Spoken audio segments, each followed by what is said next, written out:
मुनि अष्टावक्र राजा जनक को समझाते हुए आगे कहते हैं, उच्छृंखलाप्याकृतिका स्थितिर्धीरस्य राजते न तु संस्पृह चित्तस्य शांतिर्मूढ़स्य कृत्रिमा। धीर पुरुष की स्वाभाविक उच्छृंखल स्थिति भी शोभती है, लेकिन स्पृहा युक्त चित्त वाले मूढ़ की बनावटी शांति भी नहीं शोभती। मनुष्य में स्पृहा है, वासना है। इसी स्पृहा के कारण उसे यह शरीर मिला है। यदि संसार में कुछ भोगने की, कुछ करने की चाह ही नहीं होती तो यह शरीर उसे मिलता ही नहीं। घड़े का निर्माण तभी होता है जब उसमें कुछ भरना है। यदि भरने को कुछ नहीं है तो घड़े का निर्माण ही नहीं होता। स्पृहा, वासना, ये मन का गुण है। स्पृहा एवं वासना के कारण ही इस भौतिक जगत का अस्तित्व है। इसी से मनुष्य सारे रचनात्मक एवं विध्वंसात्मक कार्य करता है। संसार की जैसी भी स्थिति है वह स्पृहा के कारण ही तो है। अतः स्पृहा ही संसार है। बिना इसके कुछ भी नहीं मिलता है। स्पृहा के रहते शांति की आशा करना मृग मरीचिका ही है, जो कभी हो नहीं सकता। यदि कोई स्पृहा युक्त चित्त वाला कहता है कि मैं शांत हूं, मुझे शांति का अनुभव हो गया है, तो वह पाखंड मात्र है। शांति बनावटी है। वह शांति का ढोंग कर रहा है। आधा घंटा ध्यान कर लिया, 10 माला गायत्री की जप ली, किसी आश्रम में 1 घंटा बैठ गए और कहने लगे मुझे शांति मिल गई। यह शांति नहीं, धोखा है, पाखंड है। वे शांत प्रतीत होते हुए भी अशांत हैं।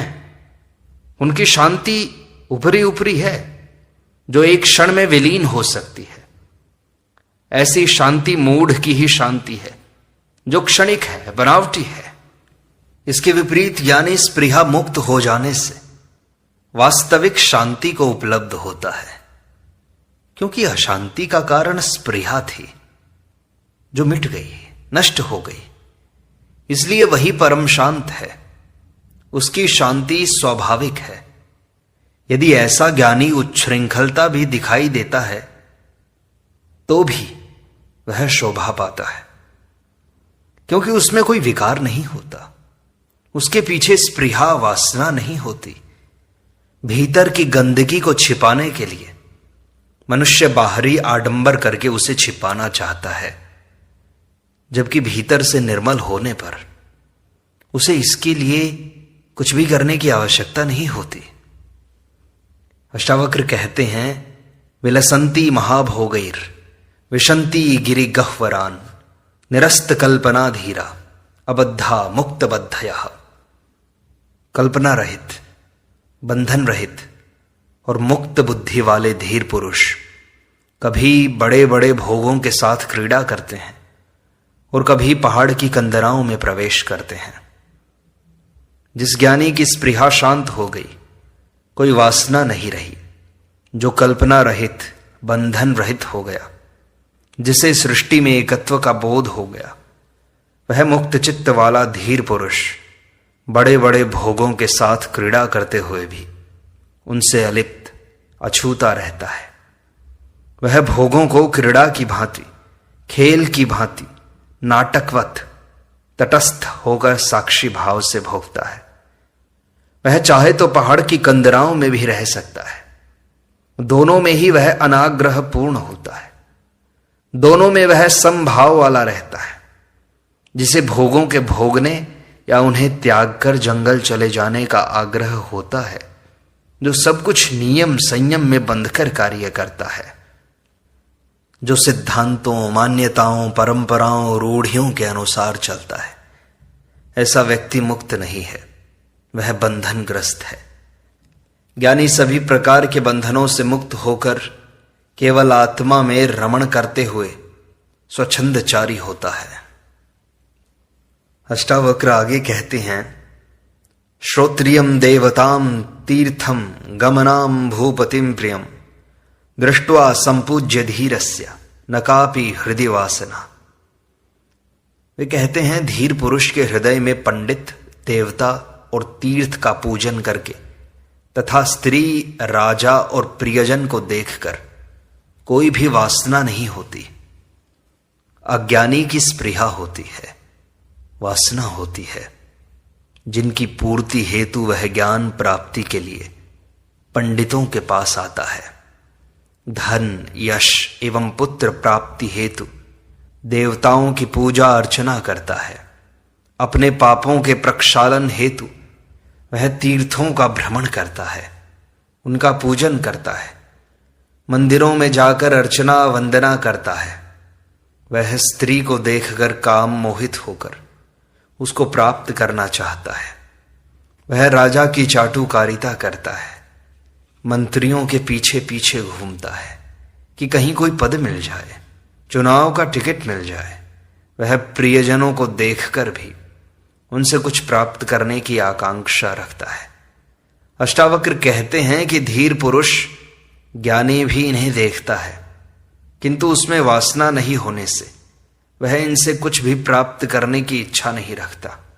वासना युक्त मन ही विकारी होता है। अष्टावक्र आगे कहते हैं भृत्यैहि पुत्रैहि कलत्रैश्च दौहुत्रैश्चापि गोत्रजैहि विहस्य धिक्कृतो योगी न याति विकृति मनाक। योगी नौकरों से, पुत्रों से, पत्नियों से, दोहित्रों और बांधवों द्वारा हंसकर धिक्कारे जाने पर भी विकार को प्राप्त नहीं होता। अज्ञानी वासनाग्रस्त तथा अहंकारी होता है। वासना के कारण ही उसमें लोभ एवं मोह होता है, जिनकी पूर्ति न होने पर उसे क्रोध आता है। मान सम्मान की चाह अहंकार के कारण होती है। यदि वह न मिले अथवा कोई उसका तिरस्कार करे, अपमान करे, उपेक्षा करे, तो उसकी सीधी चोट उसके अहंकार पर होती है, जिससे वह तिलमिला उठता है एवं बदला लेने का प्रयत्न करता है। जब द्रौपदी ने कौरवों को कहा कि अंधे के अंधे ही होते हैं, तो कौरवों के अहंकार पर चोट लगी एवं उसकी परिणति महाभारत युद्ध में हुई। संसार में इस अहंकार पर चोट करने के कारण ही अनेक उपद्रव हुए हैं। एवं जो इस अहंकार को फुसलाने की कला जानते हैं, वे अपना काम बड़ी आसानी से निकाल लेते हैं। अहंकार से मुक्त योगी यदि पाप नहीं करता तो पुण्य भी नहीं करता। वह जैसा है वैसा ही अपने स्वभाव में स्थित रहता है। इसलिए अष्टावक्र कहते हैं कि योगी अहंकार रहित हो जाने से अपने नौकरों, पुत्रों, पत्नियों, दोहित्रों और बांधवों आदि के द्वारा धिक्कारे जाने पर भी तथा हंसी उड़ाए जाने पर भी विकार को प्राप्त नहीं होता है, क्योंकि अहंकार ही सब विकारों का मूल है।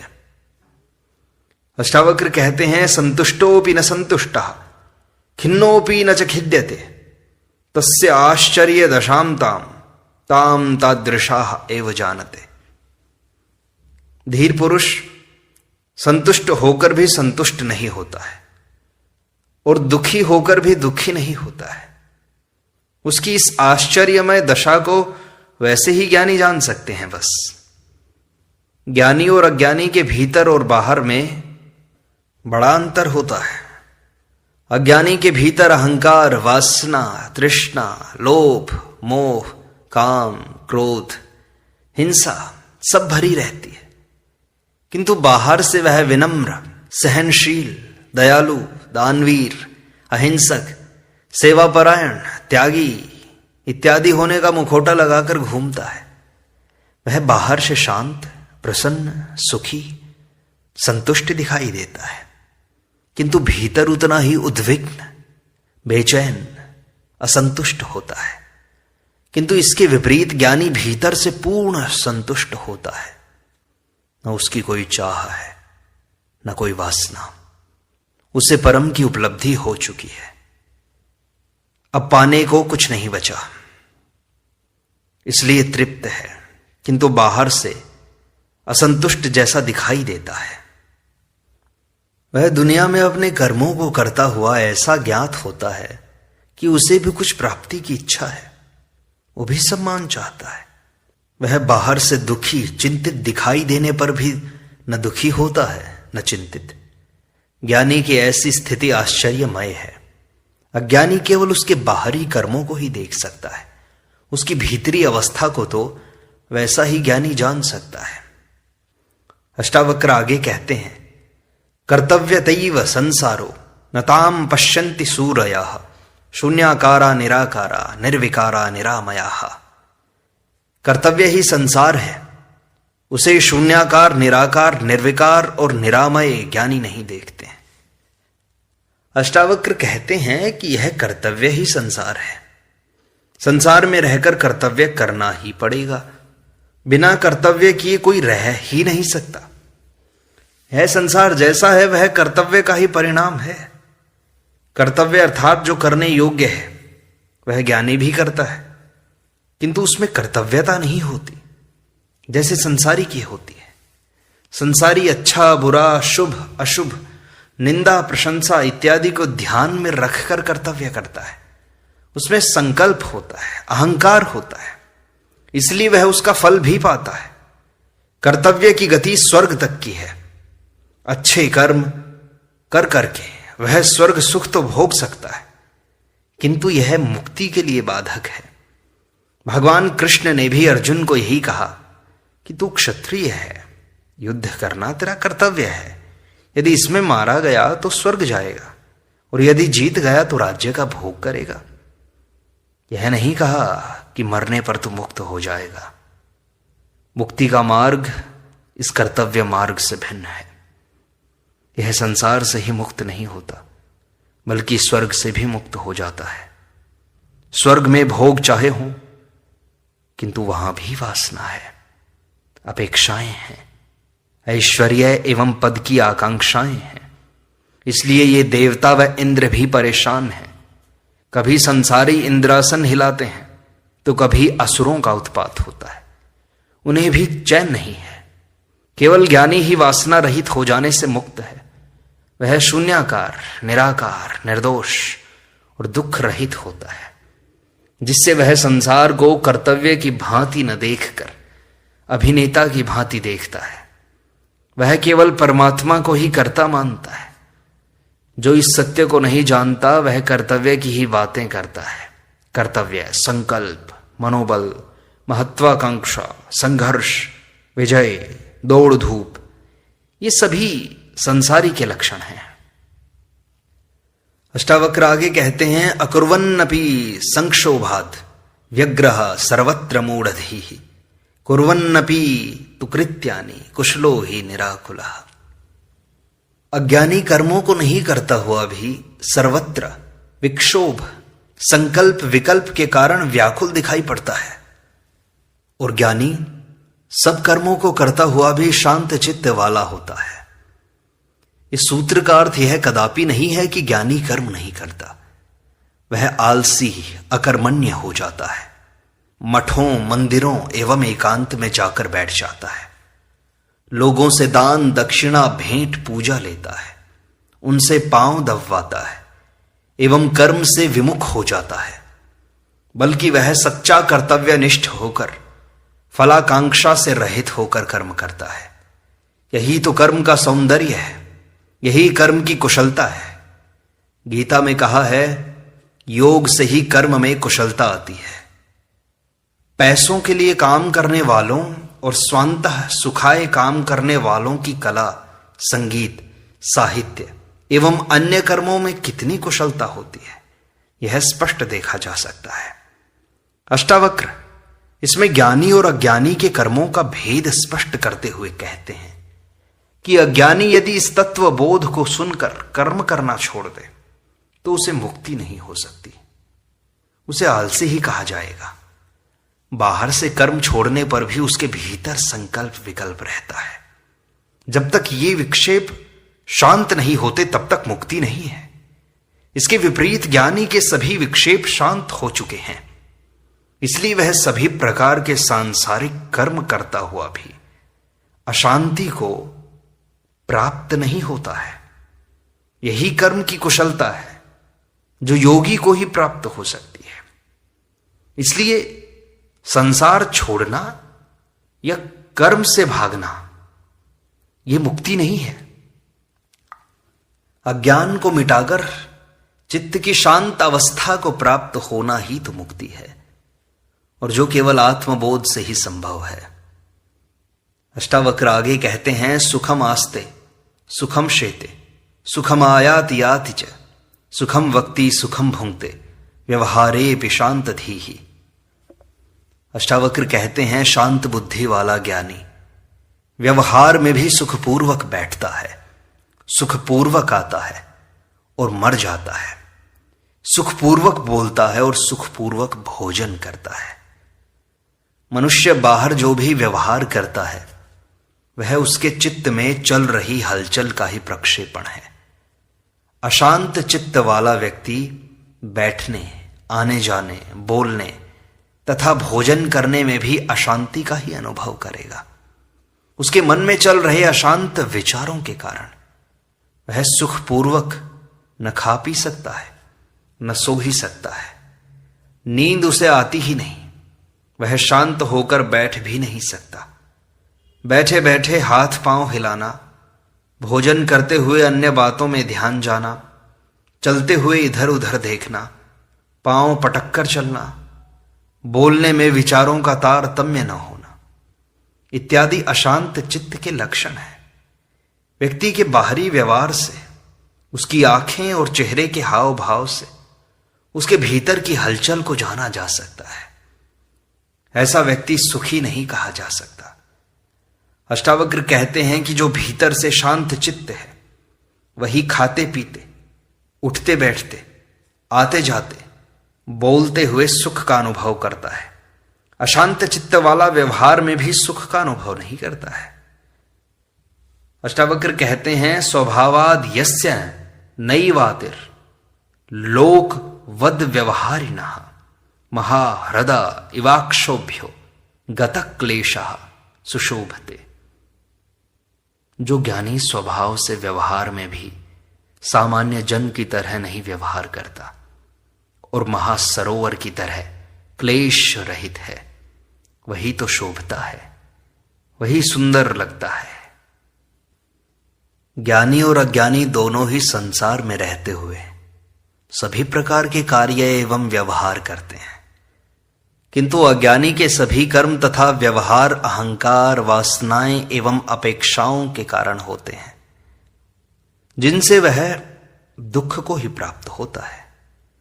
जबकि ज्ञानी कर्म एवं व्यवहार करता हुआ भी उनसे अलिप्त रहता है, उन्हें खेल समझकर करता है। फलाकांक्षाएं एवं अपेक्षाएं उनके साथ लगी न होने से वह खेद को प्राप्त नहीं होता। कर्म में ही उसका आनंद निहित रहता है, जबकि अज्ञानी का आनंद फलाकांक्षा में निहित रहता है, इसलिए वह सदा दुखी ही रहता है। अष्टावक्र कहते हैं कि ऐसा ज्ञानी महासरोवर की भांति शांत मना होने से शोभित होता है तथा क्लेश रहित होता है। अज्ञानी के संसार में जितने भी व्यवहार हैं उन सब का पालन करते हुए भी दुखी रहता है, जबकि ज्ञानी इन सामान्य जनों की भांति व्यवहार नहीं करता हुआ भी क्षोभ एवं क्लेश रहित होता है। अधिक व्यवहार क्लेश का ही कारण बनता है। अष्टावक्र आगे कहते हैं, निवृत्तिरपि मूढ़स्य प्रवृत्तिरुपजायते प्रवृत्तिरपि धीरस्य निवृत्तिर्फलदायिनी। मूर्ख मनुष्य की निवृत्ति भी प्रवृत्ति रूप हो जाती है, किंतु धीर पुरुष की प्रवृत्ति भी निवृत्ति के समान ही फल देती है। इस सूत्र में अष्टावक्र प्रवृत्ति एवं निवृत्ति के स्वरूप को बताते हुए कहते हैं कि मूढ़ पुरुष चाहे सांसारिक पदार्थों को, घर बार, पत्नी, बच्चों आदि को छोड़कर जंगल चला जाए, वह चाहे हाथी, घोड़े, हीरे जवाहरात, महल आदि छोड़कर कोपीन धारण करके सन्यासी बन जाए, चाहे वह मुंडन करा ले, चाहे लोचन करे, किंतु जब तक उसमें अज्ञान है, मूढ़ता है, अहंकार है, वासना है, आसक्ति है, कुछ पाने की आकांक्षा है, तब तक उसमें निवृत्ति नहीं, प्रवृत्ति ही है। उसने घर छोड़कर आश्रम बना लिया, संसार से विरक्त होकर मोक्ष में प्रवृत्त हो गया। संसार की वासना छोड़कर मोक्ष, स्वर्ग, मुक्ति की नई वासना पकड़ ली, इसलिए वह भी निवृत्त जैसा दिखाई देता हुआ भी प्रवृत्ति ही है। संसार का उपद्रव छोड़कर आश्रम में नया उपद्रव शुरू कर देगा। संसार में सम्मान नहीं मिल रहा था, आश्रम में सम्मान प्राप्ति की वासना और बढ़ जाती है, इसलिए ऐसा व्यक्ति निवृत्त नहीं है। इसके विपरीत जिस ज्ञानी में वासना, अहंकार, आसक्ति आदि नहीं है, वह संसार में प्रवृत्त रहता हुआ भी निवृत्ति का फल पा लेता है। प्रवृत्ति एवं निवृत्ति की कसौटी विषय नहीं, बल्कि भीतरी वासना है। इस प्रकार अष्टावक्र गीता की व्याख्या का यह भाग यहीं संपूर्णता को प्राप्त होता है। शेष अगले अंक में।